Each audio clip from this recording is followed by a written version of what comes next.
encontramos aqui mais uma terça-feira, mais um dia de grupo. Dando continuidade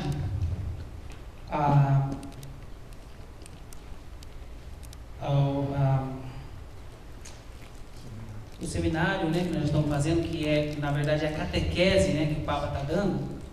Eu vou dar uma fugidinha para a catequese e hoje vai ser um pouquinho catequético. Então, a catequese que o Papa, né, já passou, e nós estamos querendo passar, já começou com o Luiz, né, e hoje eu vou fazer a segunda parte. E dando continuidade sobre a fé, porque é o ano da fé. Deus revelou-se mediante palavras e obras em toda uma longa história de amizade com o homem.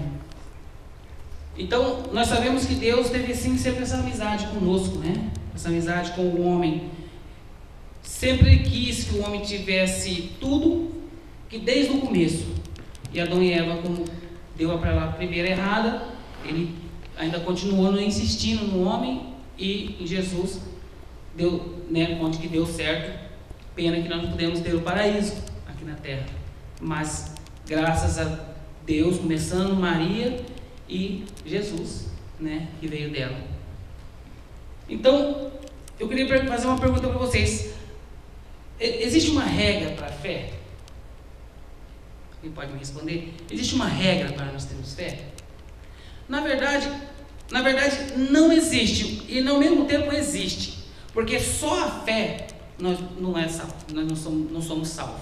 Então, o que significa? São Paulo, ele fala assim, ele escreve: recebereis a salvação se o mantiverdes o evangelho, como vos-lo anunciei. Caso contrário, em vão tereis abraçado a fé. Ou seja, se não pegarmos o evangelho e seguirmos e abraçarmos a fé, seremos salvos com garantia. Mas se não abraçarmos o evangelho, não pegarmos o evangelho, não seguirmos o evangelho que foi posto para nós e termos fé, o que acontece?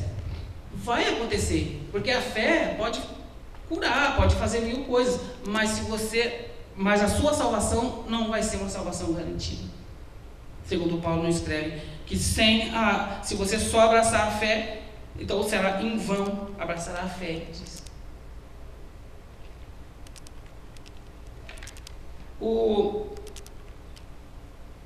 Nós temos o credo, né, como nossa profissão de fé. O Papa começou no credo, né, como profissão de fé. E aqui eu só vou dar alguns exemplos de dúvidas que nós temos sobre o credo, para que nós possamos entender um pouco melhor o credo. Porque às vezes nós rezamos o credo e depois tem o credo niceno, né? E aí ficamos em dúvidas. E o credo, né, na versão do credo apostólico, por exemplo, né, temos essa pequena dúvida. Eu sempre tive essa dúvida: qual credo será certo? E na verdade os dois são certos, né?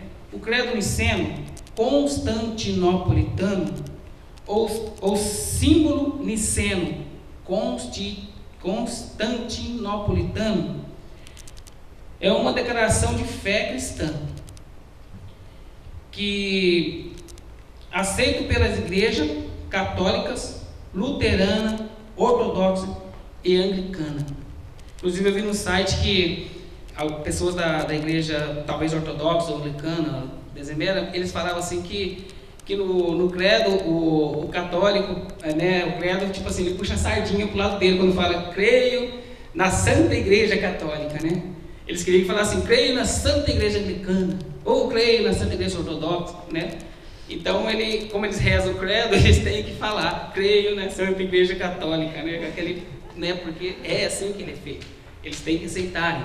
Então, inclusive, até uma pessoa colocou no site: isso aí eles estão puxando a sardinha pro prato deles, né? Mas foi assim que foi feito o credo nos anos 325, né, depois de Cristo, e foi assim aceito nos 328 mais ou menos, não tenho anotado aqui, mas é mais ou menos 328 que ele foi decretado, né, o credo niceno, né, credo niceno ou símbolos niceno, né, pode ser dito. Bom, há variações de credo, né? Como heresia até, né? Mas adotado pela igreja e símbolo niceno, o credo niceno, que foi, né, esse o credo que a gente reza aqui na missa, né? De vez em quando tem, que é o credo niceno. Credo apostólico é o credo, né, que eu costumo rezar, né? Que eu sei também, né? Porque o credo niceno eu não tenho nele na minha cabeça decorado. Mas o credo apostólico é o que eu tenho, né, na minha cabeça decorado. Né? Ele já originou do credo do apóstolo, né? Foi apóstolo, sem dúvida, foi dos apóstolos, né?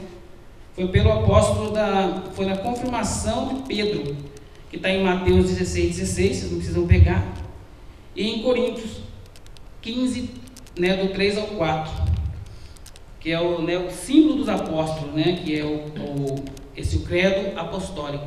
Isso aqui é só para a gente tirar uma dúvida, né, do credo, assim, entender um pouco melhor o que é o credo. Os dois são certos, os dois são um pouco diferentes, mas os dois são certos, são os credos que a gente tem que ter e a gente tem que entender melhor. Na verdade, o Papa sempre diz que nós temos que entender o credo e rezar o credo, entendeu? O credo vem da palavra credo porque o credo significa creio. Então, ficou credo, mas ele significa creio.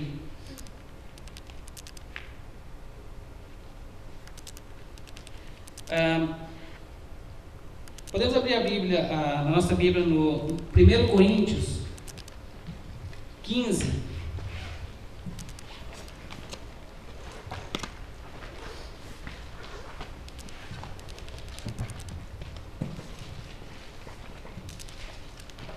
É 15 do 1 ao 4. Na verdade eu vou começar um pouquinho antes, tá? Eu vou ler para vocês. Vou começar do 14, não só na parte aqui, então só para concluir. Desculpa. Que fala assim. 1 Coríntios o quê? 1 Coríntios do 1 ao 4. 15, do 1 ao 4. 1 Coríntios 15, né, do 1 ao 4. Eu vou começar um pouquinho antes, né? Começa assim. Assim, pois, irmãos, aspirai ao dom de profetizar, porém, não empeçais a falar em línguas. Do 1, 15 do 1 ao 4. Eu vou começar um pouquinho antes, não está marcado na Bíblia de vocês, eu vou ler para vocês. Então eu vou começar de novo, tá? Assim, pois, irmãos, aspirai ao dom de profetizar, porém não empeçais a falar em línguas, mas faça-se tudo com dignidade e ordem. Aqui ele diz que não empeçar o Espírito na sua vida. Não empeçar, aqui ele está dizendo assim, não segura, se você não deixa de orar em línguas, com vergonha e tudo mais, porque nenhum irmão do seu lado pode te levar à salvação. Ninguém pode te levar à salvação a não ser Jesus.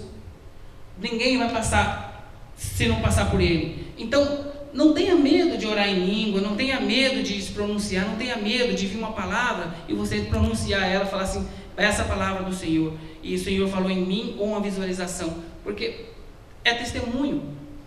Agora estou começando aqui do 1. Eu vos lembro, irmãos, o evangelho que vos preguei e que tendes acolhido, no qual estáis firmes, por ele sereis salvos, se o conservardes como vos preguei, e de outra forma em vão tereis abraçado a fé. É só concluindo aquela palavra lá, né? Só concluindo aqui na Bíblia, que pegar o evangelho e abraçar a fé. Esse é o caminho que Paulo está dando aqui, gente. É a nossa salvação. É essencial.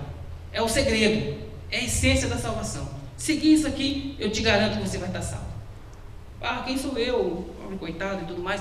Mas eu senti, porque quando você vai pregar, os pregadores podem me responder isso com clareza. Passa por você. Às vezes passa antes, às vezes passa depois.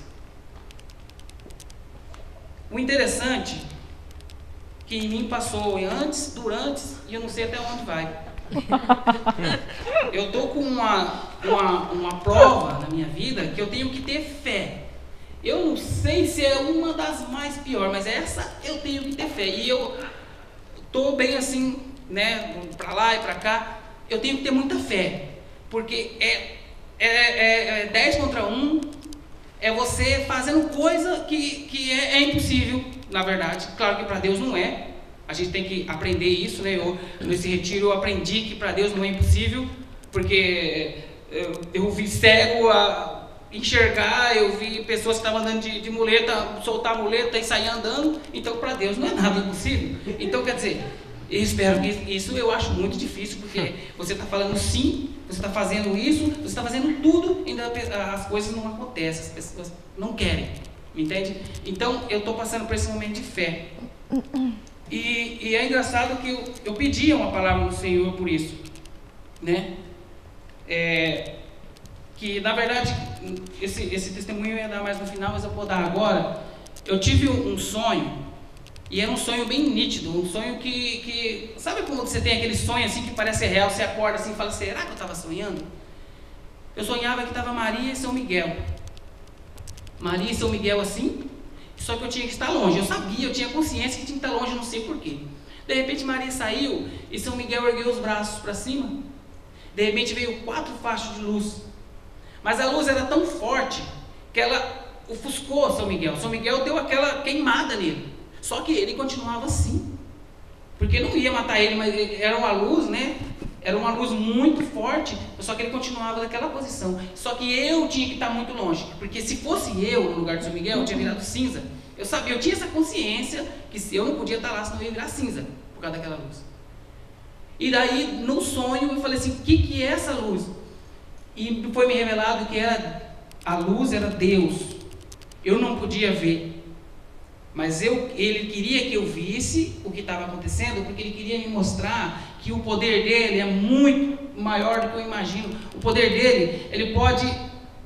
Gente, a gente não precisa nem falar, né, de mover montanha, de etc, que está aqui na prova na Bíblia.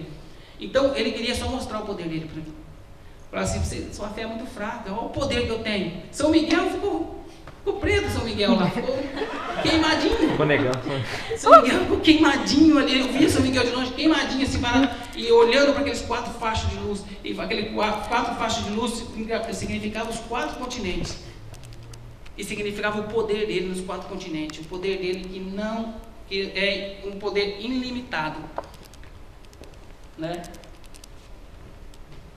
Não é por acaso, né, que o beato João Paulo II quis que o catecismo da Igreja Católica, norma segura para o ensinamento da fé, inspirasse no credo. O catecismo também, gente, foi inspirado no credo. Obrigado.